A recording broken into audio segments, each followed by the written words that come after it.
Hello everyone and welcome to Gwanggaeto the Great, also known as the Forgotten Land. This game here is South Korea's first real-time strategy game, at least the first classic base-building real-time strategy game. This game was released, well, not shortly after Dune came out, but it started development shortly after Dune II was released. And the game is heavily inspired by Dune II. It did come out relatively late, it spent 3 years in development. And unfortunately, by the time it came out, it was already a little bit dated. Other games such as Warcraft, Orcs and Humans had come out, and those did improve over what Gwanggaeto the Great has to offer.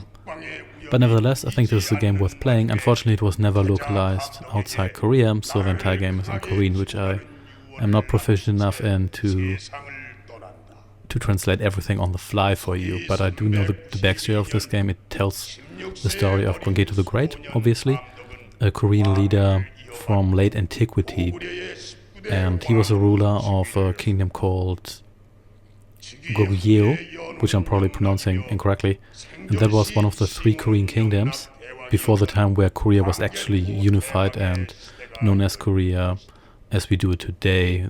And this game here tells the story of the war against his rival kingdoms, Baekje and Silla, as well as other enemies.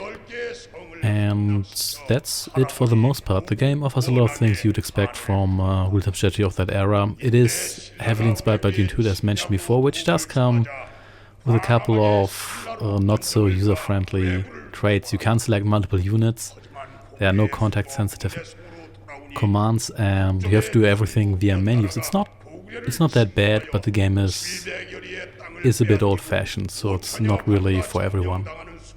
The game also has a campaign structure that's borrowed from Dune II, at least in the regard that there's multiple options for every mission, but there's no overland map where you pick where you want to go. Instead, the missions are picked at random, so when you start the game you actually have not really the option between 2 first missions, but you just get thrown onto one of 2 maps.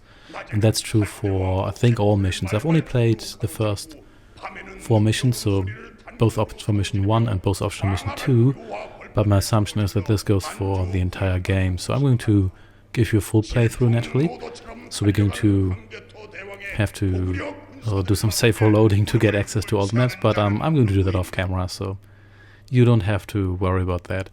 This game does have an English name despite never having been translated to English, and that's because the game's files themselves use the alternative title, The Forgotten Land, in Latin letters, so this is also named by whom this game is usually known outside Korea, even though it's not a terribly common game, and it is actually quite difficult to find. This is a true rarity, even if you look for it on Korean websites. It actually looks quite good for its time. When you look at this cutscene here, that's not bad.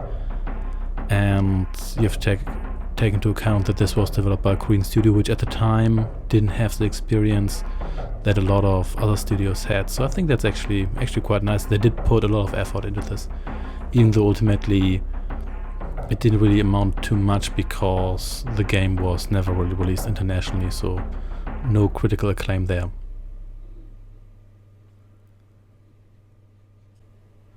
But anyway, we do have these cutscenes before every mission, and from what I know, this is some sort of goddess or spirit with whom Gwanggaeto the Great is communicating. At least that's how I understand it. But if you do know Korean better than I do, feel free to correct me. And here we go. Our symbol is this bird here. I'm not quite sure what bird that is. I should probably look that up.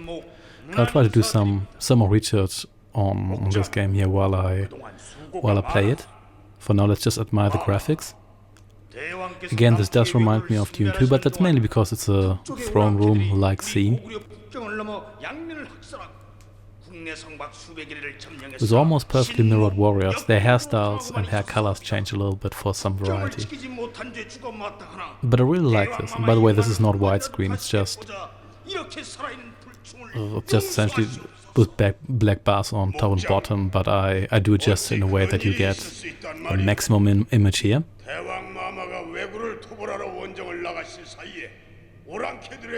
And there's a little dispute here, I'm not sure what that is about, but We'll probably never know, but as said before, if you do understand Korean, then feel free to leave translation or comment on this. And if you need the audio without me babbling over it, I'm also happy to provide that. Yeah, this here is Gwanggaeto the Great, sits on his fancy throne here with dragons and or snakes. Not quite sure which of the two it is, or probably it's a completely different creature. He looks quite fancy. Also, I like his head. It looks like someone stuck like a massive needle through it. That might just be me misinterpreting that, but I like to think that's what it is. Here we are. We've got a strategic map. Here, by the time this game took place, well, Korea as a nation state didn't really exist because that was like antiquity, so the concept of a nation state wasn't really around. But Korea also extended into what's modern day Manchuria, and wasn't just confined to the Korean peninsula as it is today. But as said before, nation states at the time didn't really exist anyway, and Gwanggaeto the Great wasn't the ruler of Korea. He was the ruler of one of several kingdoms in the area that today is Korea, inhabited by the people who would later become the Koreans. As you can see here, we are in what is, at least from what I assume is modern day North Korea and also parts of China. Here we go, got some more animations, got fabulous flowing hair here. This is our army. Unfortunately, we have a lot less guys when the actual mission starts, but that's kind of obvious. Because this is, after all, a base building return strategy game, and it's not just a tactical game. If it was a tactical game, they'd probably give you more stuff, but then it would also have more stuff, so there's that for you. Let's give some motivating speech here to our people, all of whom are standing very still, because they've got decent discipline. And we've got one fancy sword. Also, look how thick our arms are. They're thicker than our head. Maybe it's just padding.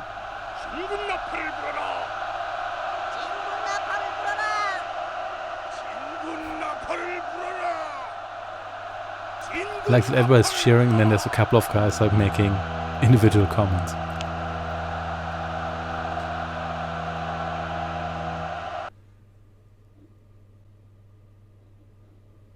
Anyway, time to begin our conquest. And to conquer the entire area in the name of the three-legged bird. So here we are. We've got our troops here. This is our base. This is one of our most important units. This is our supply caravan, I suppose. These guys here will go to these supply depots. You've got Command & Conquer General style supply depots here. And here's our army. We do have cavalry, fast and a little bit stronger, archers, ranged naturally, swordsmen, and we also have spearmen, even though I don't think we have any spearmen here right now, but we can change that. This is our this is our supply stockpile, or depot, whatever you want to call it. And these guys here, yeah, these guys are gathering resources now. And interestingly, in the first couple of missions, for some reason, the enemy always starts with no of these supply stockpiles of their own, so they have to come to mine, and as a result, I can just easily cut off their supplies, which is, I guess it's also the supply wagons are bleeding. I guess it's done in that way, so it's a little bit easier for you. You can just get used to the game, don't have to worry about getting yourself killed while also trying to supply yourself, etc, etc. But it's still a odd design choice. They could have just given them no supply wagons. But anyway, this is our HQ. If the HQ falls, I'm pretty sure we lose. At least the enemy loses when their HQ falls. Has our fancy three-legged blue bird on here. I'll try to find out what that is. This is our barracks. So we can I don't actually know what this does. I'll be honest about that. So we can get some information here. So this is information of swordsmen. We also have the flame archer. My assumption is that the flame archer is better against buildings, but that's just me making an assumption. I haven't really done the math here. Regular archer, as well as the spearman and the swordsman. So I think the spearman is same price against. Maybe the spearman is better against cavalry. Who knows? In any case, let's build a spearman. And we can't build anything here from what I know, but we will be able to build buildings here later. Pretty much Command & Conquer style. You just build the building and then you place it near your other buildings. There we go. Of course, we cannot queue these up. That is to be expected. What we can do is here we can cycle through this menu here using the right mouse button. So this is attack, always the first one. Then we've got defend, move, as well as retreat. So let's just have you walk. Yeah, if you only use the walk command on the ground, unfortunately it doesn't really do much. But you do have a... Can we actually retreat? We can retreat in that direction. I think retreat just means we ignore pretty much everything that's happening and just go on here. So here's the Shroud of War, obviously. And our enemy's HQ will be here. I don't think we have to kill everyone on this map. I think we just have to kill the HQ. But I'm not entirely sure about that, so let's see. Let's also build some flame archers, because I don't have any of these right now. So unfortunately the war command is one of the last commands you can select if you cycle this way. You can also do it via the menu, which may or may not be easier. And what you can hear in the background right now is the second track, which sounds overly dramatic in my opinion. And the first time I heard that, I panicked a little bit because I thought, oh god, what's happening? In any case, there's no hotkeys here, you can't make any groups or anything, so that's no such luxuries in this game here. So there's an enemy that's actually good, which means we can, because then you can always use your attack command to also move, which is rather convenient. For now, let's just move our army.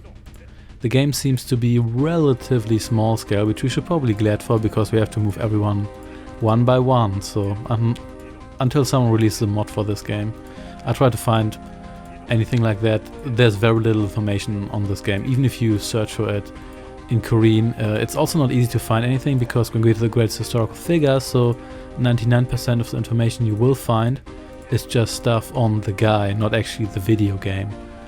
And yeah, so I got a little stuck here, so let's build spearmen, because why not? Also, your units never really see all that far, so be prepared to... Oh, there we go. So yeah, my archers should take care of you. Oftentimes the best strategy is just to have ranged units. Surprise, surprise. And a real-time strategy game where ranged units rule. There's no air unit in this game, from what I know, but I could be wrong, because I haven't played through the entire game yet, so... Let's move forward. Yeah, thankfully the map is relatively small. We might just try to dash through here with my horsemen here, but the problem with that is that then even if you send everyone into a corner, they should also take care of whatever we have to take care of in the meantime. So let's have you retreat. Then these guys here will hopefully run to my archers, because that is what we want ultimately. Maybe retreat here and have these guys take care of that. So there we go. That should do the job. The enemy can still build guys, because they do have starting money. Unlike me, I don't start with anything. So there's that.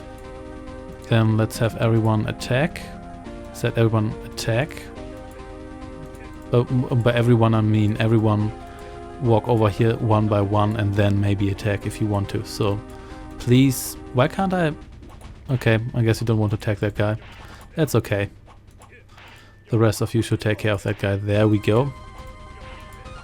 And here we go. It is, you can see, it is quite Dune II in a lot of regards. It's also a bit different. I would say it's different enough to have its own identity, but...